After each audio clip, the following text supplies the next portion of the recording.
శాంతి. బాబా ఈరోజు మురళిలో మీకు చాలా గొప్ప లాటరీ లభించింది అన్నారు. ఎంత గొప్ప తండ్రిని మీరు పొందారు, ఎటువంటి పాలన తీసుకుంటున్నారు, ఈ సంతోషంలో ఉండాలి. అలాగే అందరికీ బాబా సందేశాన్ని అందించాలి. దుఃఖ ప్రపంచంలో అందరూ దుఃఖంలో మునిగి ఉన్నారు. సుఖం యొక్క మార్గాన్ని తెలియచేయాలి. మీరు బాబా సమానంగా నిరాకారి, నిరహంకారిగా కావాలి. పురుషార్థంలో ఎక్కడ నిరాశ చెందకూడదు. వికారాలపైన విజయం పొందడంలో ధైర్యం చూపించాలి అన్నారు. భయపడకూడదు.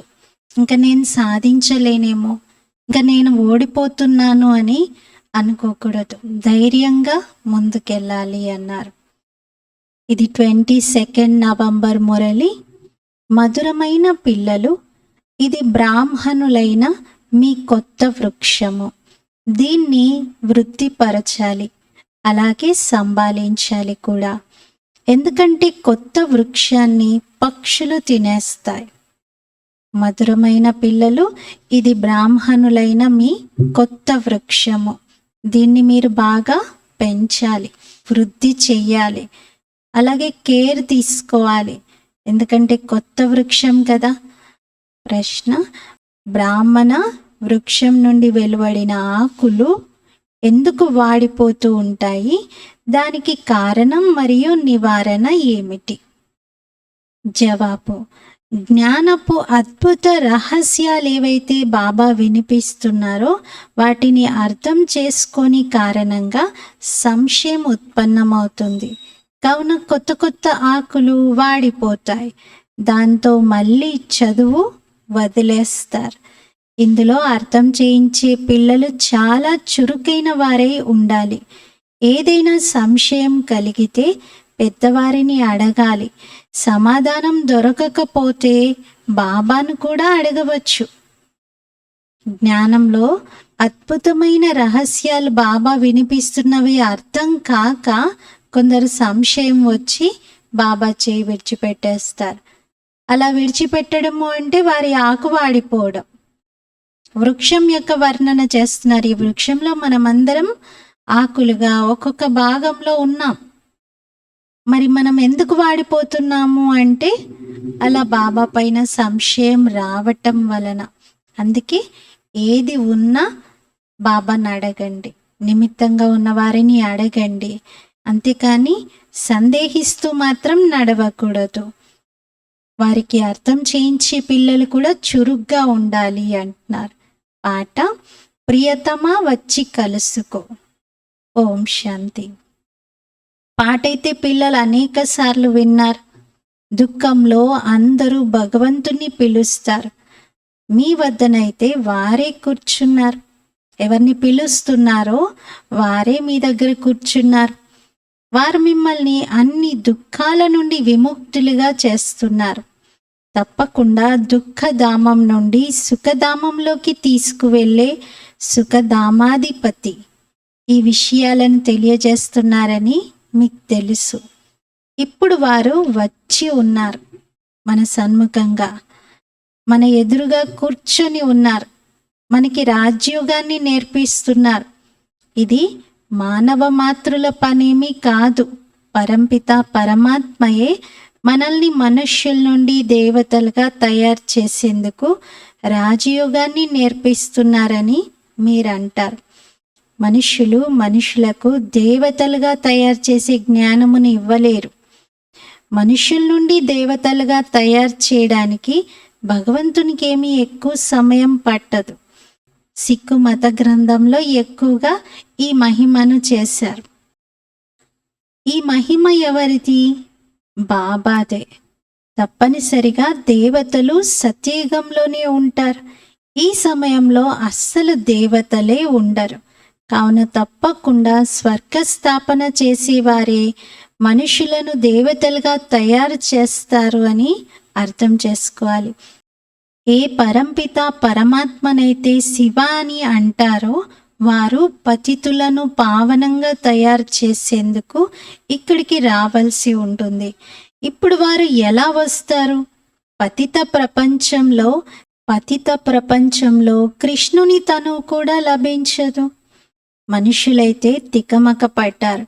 ఇప్పుడు పిల్లలైన మీరు సన్ముఖంగా వింటున్నారు. మీకు ఈ ప్రపంచం యొక్క హిస్టరీ, జాగ్రఫీ గురించి తెలుసు.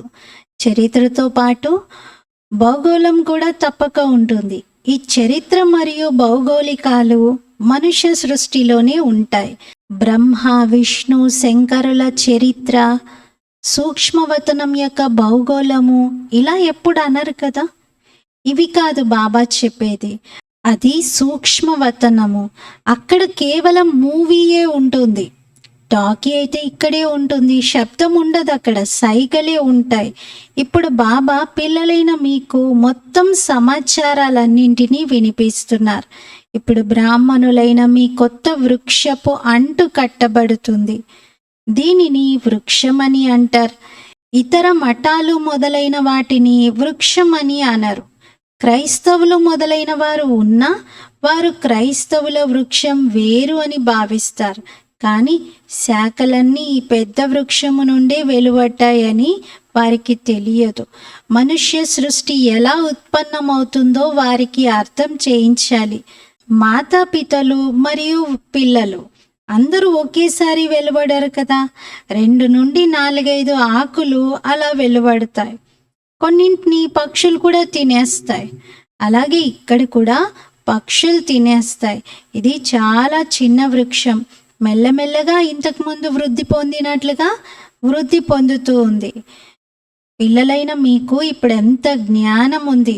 మీరు త్రికాలదర్శులు, 3 కాలాలని తెలిసిన వారు. మీరు త్రిలోకనాథులు, అనగా 3 లోకాలను తెలిసిన వారు. లక్ష్మీనారాయణలను త్రిలోకనాథులు, త్రికాలదర్శులు అని అనరు.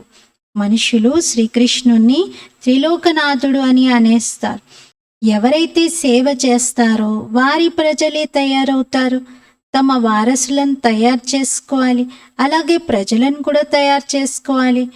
అందుకే మేము త్రికాలదర్శులము అని మీ బుద్ధిలో ఉండాలి. శ్రీకృష్ణుడైతే ఏమీ సేవ చేయలేదు కదా. తన ప్రజలని తనేమి తయారు చేసుకోలేదు. సంగం యుగంలో త్రికాలదర్శి స్థితిలో ఉన్నారు. సత్యయుగంలో త్రికాలదర్శిగా ఉండరు అంటున్నారు. ఈ విషయాలు చాలా అద్భుతమైనవి. పిల్లలు పూర్తిగా అర్థం చేయించలేకపోతే కన్స్ట్రక్షన్కి బదులుగా డిస్ట్రక్షన్ని కూడా చేసేసుకుంటారు. అప్పటి వరకు వచ్చినటువంటి ఆకులు వాడిపోయేలా అయిపోతాయి. మళ్ళీ చదువు వదిలేస్తారు. కల్పపూర్వం కూడా ఇలాగే జరిగింది. గతించిన దాన్ని వదిలేయండి అని అంటాం. ఇప్పుడు పిల్లలైన మీరు మొత్తం సృష్టి ఆదిమత్యాంతాలని తెలుసుకున్నారు. ఇంకా నిరాశ చెందే అవసరం లేదు. ఇంకా ఇప్పటి నుండి జాగ్రత్త పడాలి. రాలిపోయాయి, ఉన్న పుష్పాలన్నీ వెళ్ళిపోయాయి అని అలా బాధపడుతూ ఉండే అవసరం లేదు. కల్పకృతం కూడా అలాగే జరిగింది అంటున్నారు. చరిత్ర మరియు భౌగోళికాలను కూడా మీరు ఇప్పుడు తెలుసుకున్నారు. మనుషులు విషయాలనైతే ఎన్నో తయారు చేస్తారు కదా, ఏవేవో రాసేశారు. ఎటువంటి నాటకాలను తయారు చేస్తారో చూడండి. భారతదేశంలో అనేకులను అవతారాలుగా భావిస్తారు. భారతదేశమే తమ నావను ముంచేసుకుంది. ఇప్పుడు పిల్లలైన మీరు విశేషంగా ఈ భారతదేశము మరియు మొత్తం ప్రపంచంనంతటినీ రక్షిస్తున్నారు. ఈ ప్రపంచ చక్రము తిరుగుతుంది. మనం పైన ఉంటే నరకం క్రింద ఉంటుంది. సూర్యుడు అస్తమించినప్పుడు సముద్రం క్రిందికి వెళ్తాడు అని అంటారు కదా, కానీ నిజానికి అలా వెళ్ళాడు కదా. ద్వారక మొదలైనవి మునిగిపోయావి అని భావిస్తారు. మనుషుల బుద్ధి కూడా అద్భుతంగా ఉంది. ఇప్పుడు మీరు ఎంత ఉన్నతమైన వారిగా అవుతారు. మీకు ఎంత సంతోషం ఉండాలి. దుఃఖం సమయంలో మీకు లాటరీ లభించింది. దేవతలకైతే లభించేసింది. ఇక్కడ మీకు దుఃఖం నుండి మళ్ళీ అపారమైన సుఖాలు లభిస్తున్నాయి. ఎంత సుఖం లభిస్తుంది. భవిష్యత్తు 21 జన్మల కొరకు మనం స్వర్గాధిపతులుగా అవుతున్నాం. బాబా ఎంత మంచి లాటరీ మీకు దొరికింది అని మీకు చాలా సంతోషం ఉండాలి అంటున్నారు. గీతా జ్ఞానం సత్సంగం అని మనుషులు అంటారు. సాయిబాబా మొదలైన వారి సత్సంగాలు ఎన్నో ఉన్నాయి. ఎన్నో దుకాణాలు ఉన్నాయి. బ్రహ్మకుమారిల దుకాణం ఇది ఒక్కటే. జగదంబ బ్రహ్మాముఖ వంశావళి బ్రహ్మ కూతురైన సరస్వతి ఎంతో ప్రసిద్ధమైనది. మాతాపితల ద్వారా మీకు అనంతమైన సుఖాలు లభించాయి అని తెలుసు. ఇప్పుడు ఆ మాతాపితలే లభించారు. ఎంతో అపారమైన సుఖాలని ఇస్తున్నారు. సూర్యుడు అస్తమించినప్పుడు సముద్రం క్రిందికి వెళ్తాడు అని అంటారు, కానీ నిజానికి అలా వెళ్ళాడు కదా. భూమి తిరుగుతూ ఉంది కాబట్టి మనకు అలా అనిపిస్తుంది, అంతే తప్ప నిజంగా అయితే వెళ్ళాడు కదా. మరి ద్వారక మొదలైనవి కూడా మునిగిపోయాయి అని భావిస్తారు. మనుషుల బుద్ధి ఎంత అద్భుతంగా ఉంది కదా. ఇప్పుడు మీరు చాలా ఉన్నతమైన వారిగా అవుతున్నారు. మీకు చాలా సంతోషం ఉండాలి. దుఃఖం సమయంలో లాటరీ తగిలింది. దేవతలకైతే లాటరీ లభించింది, కానీ ఇక్కడ మీకు దుఃఖం నుండి అపారమైన సుఖాలు లభిస్తున్నాయి. ఎంత సంతోషంగా ఉండాలి. మరి భవిష్యత్తు 21 జన్మల కోసం స్వర్గాధిపతులుగా అవుతున్నారు. గీతా జ్ఞానము సత్సంగం అని మనుషులు అంటారు. సాయిబాబా మొదలైన వారి సత్సంగాలు చాలా ఉన్నాయి. ఎన్నో దుకాణాలు ఉన్నాయి. బ్రహ్మకుమారిల దుకాణం అయితే ఇదొకటే. జగతంబ బ్రహ్మ ముఖ వంశావళి బ్రహ్మ కూతురైన సరస్వతి ఎంతో ప్రసిద్ధమైనది. మాతాపితల ద్వారా అపారమైన సుఖాలు ఇప్పుడు మీకు లభించాయి. ఇప్పుడు ఆ మాతాపితలు కూడా లభించారు. ఎంతో అపారమైన సుఖాలని ఇస్తున్నారు. అచ్చా, మాతాపితలకు జన్మనిచ్చిన వారెవరు? శివబాబా. మనకు శివబాబా నుండి రత్నాలు లభిస్తాయి. మీరు మనుమలు.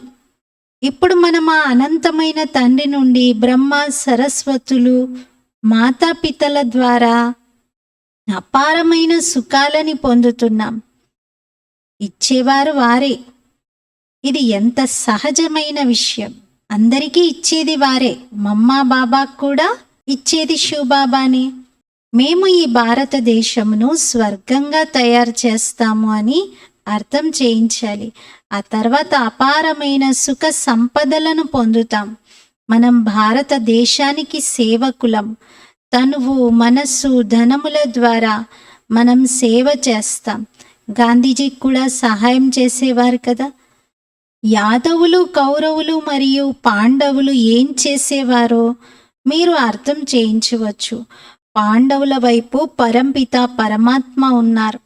పాండవులు వినాశకాలంలో ప్రీతి బుద్ధి కలిగి ఉంటారు. కౌరవులు మరియు యాదవులు వినాశకాలంలో విపరీత బుద్ధి కలిగి ఉంటారు. వారు పరంపిత పరమాత్ముని నమ్మరు. రాయి రప్పల్లో విసిరేశారు. మీకు వారితో తప్ప ఇంకెవ్వరితో ప్రీతి లేదు. కావున మీరు చాలా హర్షితంగా ఉండాలి. కాలి గోటి నుండి పిలక వరకు మీకు సంతోషం ఉండాలి. పిల్లలైతే ఎంతోమంది ఉన్నారు కదా. మీరు మాతాపితల ద్వారా వింటారు. కావున మీకు ఎంతో సంతోషం కలుగుతుంది. మొత్తం సృష్టిలో మీ వంటి సౌభాగ్యశాలీలు ఇంకెవ్వరూ ఉండజేయలేరు. మనలో కూడా కొందరు పద్మాపదం భాగ్యశాలులు, కొందరు సౌభాగ్యశాలులు, కొందరు భాగ్యశాలులు, అలాగే కొందరు దుర్భాగ్యశాలులు కూడా ఉన్నారు. వారు ఆశ్చర్యవంతులై బాబా చేయి వదిలి వెళ్ళిపోతారు. వారిని మహాన్ దుర్భాగ్యశాలి అని అంటారు. ఏదో ఒక కారణంగా బాబాను వదిలి వెళ్ళిపోతారు. బాబా అయితే చాలా మధురమైన వారు. ఏదైనా శిక్షణను ఇస్తే బాబా చేయి వదిలి వెళ్ళిపోకూడదు. మీరు వికారాల్లోకి వెళ్ళి కులం పేరును అప్రతిష్ట పాలు చేసేస్తున్నారు. అలా పేరును అప్రతిష్ట పాలు చేసినట్లయితే ఎన్నో శిక్షలను అనుభవించవలసి వస్తుంది అని బాబా అర్థం చేయిస్తారు. అటువంటి వారిని సద్గురువు నిందకులు అని అంటారు. దానిని వారు తమ లౌకిక గురువులకు వర్తించేదిగా భావించుకున్నారు. సద్గురువు కా నిందక్ టోర్న పాయే అంటారు. గురువును నిందించినటువంటి వారికి ఇంకెక్కడ చోటు లభించదు అని. ఇది పరం సద్గురు పరమాత్మునికి వర్తిస్తుంది తప్ప ఇంకే దేహదారులకు వర్తించదు. అబలలను పురుషులు కూడా భయపెడతారు. అమరనాథుడైన బాబా ఇప్పుడు మీకు అమరకథను వినిపిస్తున్నారు. నేను శిక్షకుడిని మరియు సేవకుడిని కదా. టీచర్ కాళ్ళను కడిగి తాగుతారా? ఏ పిల్లలైతే యజమానులుగా అవ్వనున్నారో వారిచే నేను కాళ్ళు కడిగించుకుంటానా? కాదు. నిరాకారుడు నిరహంకారి అన్న గాయనం ఉంది కదా. బాబా ఎంత నిరహంకారి అంటే, బాబా నా కాళ్ళు కడగండి, దాన్ని చరణామృతంగా భావించి తాగండి అని కూడా చెప్పరు. టీచర్ ఎప్పుడు అలా చెప్పరు అంటున్నారు. ఇతడు కూడా వారి సాంగత్యంలో నిరహంకారిగా అయిపోయారు. శివబాబా సాంగత్యంతో బ్రహ్మ ఆత్మ కూడా నిరహంకారిగా అయిపోయింది. అబలలపైన అత్యాచారాలు జరుగుతాయి అని కూడా చెప్పబడింది. కల్పపూర్వం కూడా అత్యాచారాలు జరిగాయి. రక్తపు నదులు ప్రవహిస్తాయి, పాపభాండము నిండుతుంది. ఇప్పుడు మీరు యోగ బలం ద్వారా బేహద్ రాజ్యాధికారమును తీసుకుంటారు. మనం బాబా నుండి స్థిరమైన అఖండమైన రాజ్యాధికారాన్ని తీసుకుంటున్నాము అని మీకు తెలుసు. మనము సూర్యవంశీయులుగా అవుతాం. ఇందులో ధైర్యం కూడా కావాలి. నాలో ఏ వికారము లేదు కదా అని మీ ముఖాన్ని చూసుకుంటూ ఉండండి. ఏ విషయమైనా అర్థం కాకపోతే పెద్దవారిని అడగండి. మీ సంశయాన్ని తొలగించుకోండి. బ్రాహ్మణి సంశయాన్ని తొలగించలేకపోతే బాబాని అడగండి. పిల్లలైన మీరు ఇంకా ఎన్నో విషయాలను అర్థం చేసుకోవాలి. ఎంతవరకైతే జీవిస్తూ ఉంటారో అంతవరకు బాబా అర్థం చేయిస్తూనే ఉంటారు. ఇప్పుడైతే మేము ఇంకా చదువుకుంటున్నాము, మేము బాబాని అడుగుతాము అని చెప్పండి. ఏదైనా డౌట్ అడిగినప్పుడు మీరు చెప్పలేకపోతే స్పష్టంగా వారితో అనండి, మేము చదువుకుంటున్నాము, ఇంకా మాకు ఈ విషయం అర్థం కాలేదు, మేము కూడా బాబాని అడిగి చెప్తాము అనాలి. లేక ఇప్పటి వరకు బాబా ఇంకా ఈ విషయాలను మాకు అర్థం చేయించలేదు అని చెప్పాలి. ముందు ముందు అర్థం చేయిస్తారు, తర్వాత అడగండి మమ్మల్ని, అప్పుడు చెప్తామనాలి. ఎన్నో పాయింట్లు వెలువడుతూ ఉంటాయి. యుద్ధం ఏమవుతుంది అని కొందరు అంటారు. మీరు చెప్పండి, బాబా అయితే త్రికాలదర్శి, వారు అన్నీ చెప్పగలుగుతారు. కానీ ఇప్పటివరకు ఇంకా బాబా ఆ సబ్జెక్ట్ గురించి చెప్పలేదు. మేమైతే అర్జీ వేశాం, అర్జీ మనది, కానీ నిర్ణయం బాబాది కదా. హిందీలో అంటారు అర్జీ హమారీ మర్జీ ఆప్కి అని. మరి భగవంతుడు చెప్పాలి అనుకున్నప్పుడు చెప్తారు. అర్జీ మనది, నిర్ణయం బాబాది అని చెప్తూ మిమ్మల్ని మీరు వదిలించుకోవాలి. అసలు విషయం చెప్పాలి. మనం స్వయాన్ని ఆత్మగా భావిస్తూ మన ఆత్మ గుణాలను అనుభవం చేసుకుంటూ ఉండాలి. పరమాత్మతో మనసును జోడించాలి. వికర్మలను వినాశనం చేసుకోవాలి. స్వర్గ వారసత్వాన్ని తీసుకోవాలి. వీటి వైపు డైవర్ట్ చేయాలి. బాబా జ్ఞానసాగరుడు, మరి వారి తప్పకుండా బాబా జ్ఞానసాగరుడు, మరి వారు తప్పకుండా జ్ఞాననాట్యం చేస్తారు కదా. తోటలో బాబా పిల్లలను ఒక ప్రశ్న అడిగారు. అచ్చా, భక్తి మార్గంలో శివబాబా అందరి మనోకోరికలని పూర్తి చేసే పాత్ర వహిస్తున్నప్పుడు ఆ సమయంలోనే బాబాకు నేను సంగం యుగంలో క్రిందకు వెళ్ళాలి, భారతదేశంలో వెళ్ళి పిల్లలందరికీ రాజయోగం నేర్పించాలి, స్వర్గానికి అధిపతులుగా తయారు చేయాలి, ఈ సంకల్పం బాబాకు అప్పుడే కలుగుతుందా? లేకపోతే సంగం యుగంలో పైనుండి క్రిందకు వచ్చే సమయంలోనే ఆ సంకల్పం వస్తుందా? ఈ ప్రశ్న బాబా పిల్లల్ని అడుగుతున్నారు. ఈ సంకల్పము ఉత్పన్నం అవ్వదు అన్న ఆలోచన కలుగుతుంది. దీనికి జవాబుగా బాబా చెప్తున్నారు, ఈ సంకల్పము ముందు నుండి అలా ఉత్పన్నం అవ్వదు. ఎందుకంటే జ్ఞానం గుప్తమైనది. ఎప్పుడైతే అక్కడికి వచ్చే సమయం వస్తుందో అప్పుడే జ్ఞానం ఎమర్జ్ అవుతుంది. మనలో కూడా 84 జన్మల పాత్ర అయితే నిక్షిప్తమై ఉంది కదా. భగవంతుడికి కొత్త సృష్టిని రచించాలన్న సంకల్పం కలిగింది అనే గాయనం కూడా ఉంది కదా. ఎప్పుడైతే ఆ సమయం వస్తుందో అప్పుడే ఆ సంకల్పం కలుగుతుంది కదా. తాను కూడా డ్రామాలో బంధింపబడే ఉన్నారు. ఇవి చాలా గుప్తమైన విషయాలు. अच्छा। మధురాతి మధురమైన ఆత్మిక పిల్లలకు మాతాపితా బాప్దాదాల ప్రియ స్మృతులు మరియు గుడ్ మార్నింగ్. ఆత్మిక పిల్లలకు ఆత్మిక తండ్రి నమస్తే. हम रूहानी बच्चों की रूहानी बाप दादा को याद प्यार गुड मॉर्निंग और नमस्ते. मेरा बाबा मीठा बाबा प्यारा बाबा शुक्रिया बाबा. రాత్రి క్లాస్. ఇది 13 జనవరి 1969లో బాబా వినిపించింది. అవ్యక్తం అవ్వడానికి ఒక 5 రోజుల ముందు మురళి. పిల్లలు ఇక్కడ కూర్చున్నప్పుడు శివబాబాను స్మృతి చేస్తున్నారా అని బాబా అడుగుతారు. అలాగే విశ్వరాజ్యాధికారాన్ని స్మృతి చేస్తున్నారా అని కూడా అడుగుతారు. అనంతమైన తండ్రి పేరు శివ. మళ్ళీ వేరువేరు భాషల కారణంగా వేరువేరు పేర్లను పెట్టేశారు. బొంబాయిలో బబుల్ నాథ్ అని అంటారు, ఎందుకంటే తాను ముళ్ళను పుష్పాలుగా తయారు చేస్తారు. సత్యుగంలో పుష్పాలు ఉంటాయి, ఇక్కడ అందరూ ముళ్ళలా ఉన్నారు.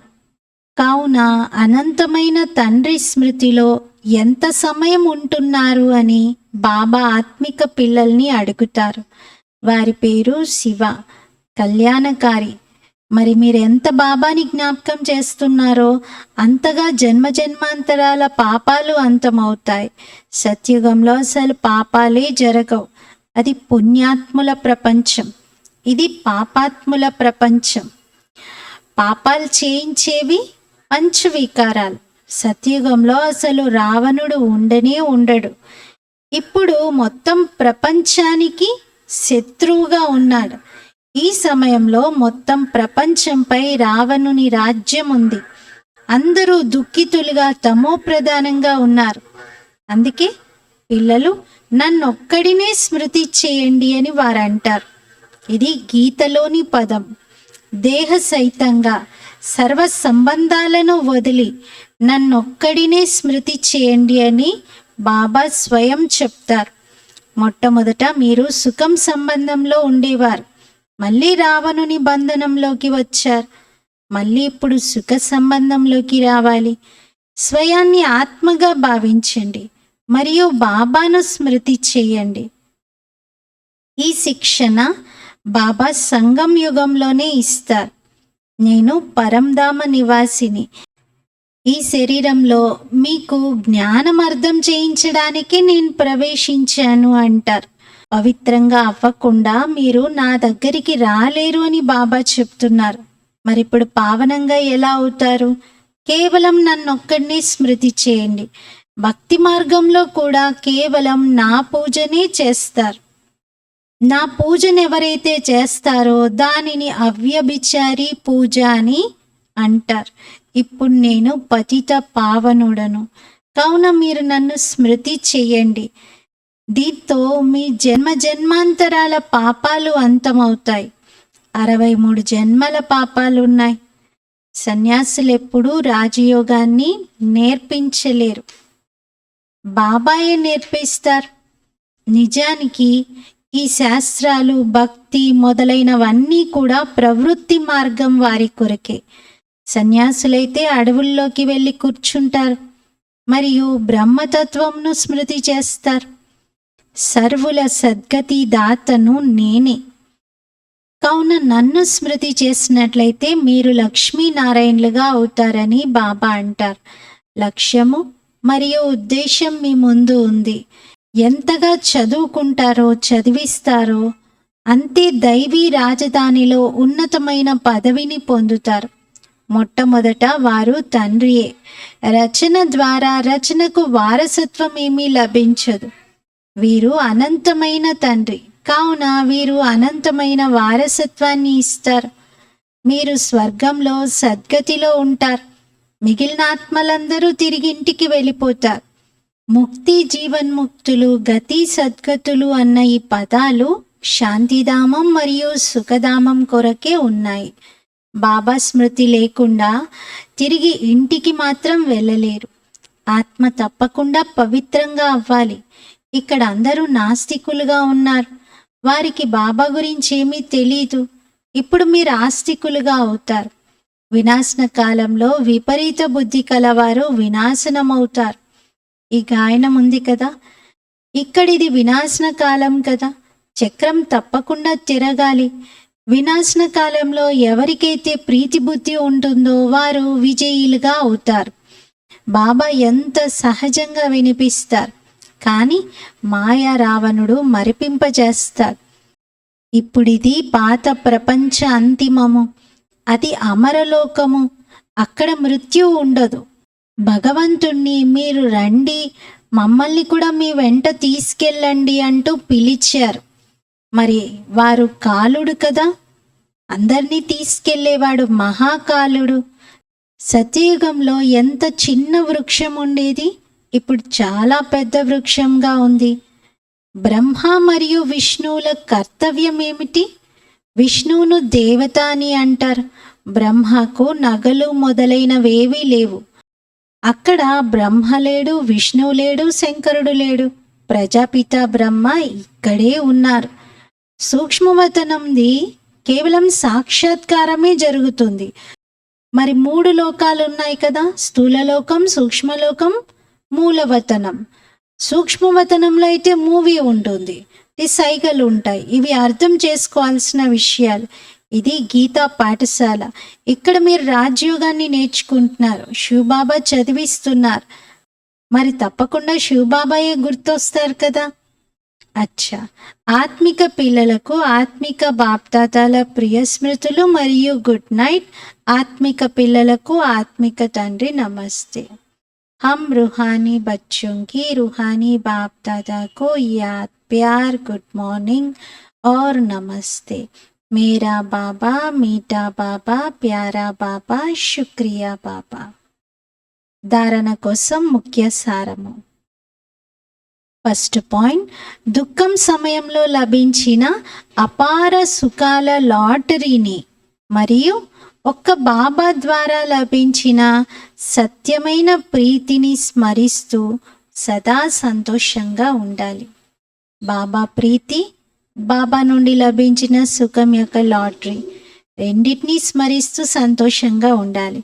సెకండ్ పాయింట్, బాప్దాదాల సమానంగా నిరహంకారిగా మరియు నిరాకారిగా అవ్వాలి. ధైర్యం ఉంచి వికారాలపై విజయం పొందాలి. యోగ శక్తి ద్వారా రాజ్యాధికారాన్ని తీసుకోవాలి. శివబాబా ఎంత నిరాకారి, నిరహంకారి. మరి బ్రహ్మబాబా కూడా శివబాబా సాంగత్యంలో ఉంటూ అలా నిరహంకారిగా అయిపోయారు అన్నారు. మరి పిల్లలు కూడా అవ్వాలి. ధైర్యంతో వికారాలపైన విజయాన్ని పొందాలి. యోగ శక్తితో రాజ్యాధికారాన్ని తీసుకోవాలి. వరదానం, కర్మ చేస్తూ శక్తిశాలి స్థితిలో స్థితులై ఆత్మిక పర్సనాలిటీని అనుభవం చేయించే కర్మయోగి భవ.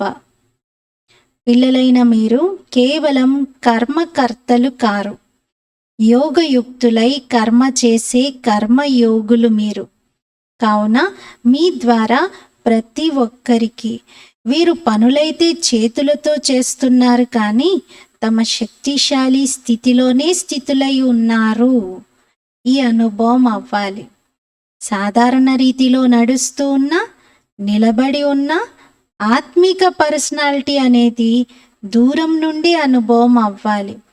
ప్రాపంచిక పర్సనాలిటీ ఏ విధంగా ఆకర్షిస్తుందో అలాగే మీ ఆత్మిక పర్సనాలిటీ, పవిత్రత పర్సనాలిటీ, జ్ఞాని యోగి ఆత్మలైన మీ పర్సనాలిటీ స్వతహాగానే ఆకర్షితం చేస్తుంది. స్లోగన్, సరైన దారిలో నడిచేవారు, అలాగే అందరికీ సరైన దారిని చూపించేవారే సత్యాతి సత్యమైన లైట్ హౌస్లు. సరైన మార్గంలో మనం నడవాలి, అలాగే అందరికీ ఆ మార్గాన్ని చూపించాలి. అటువంటి వారిని లైట్ హౌస్ అంటారు. ఈరోజు స్వమానము, నేను కర్మయోగిని.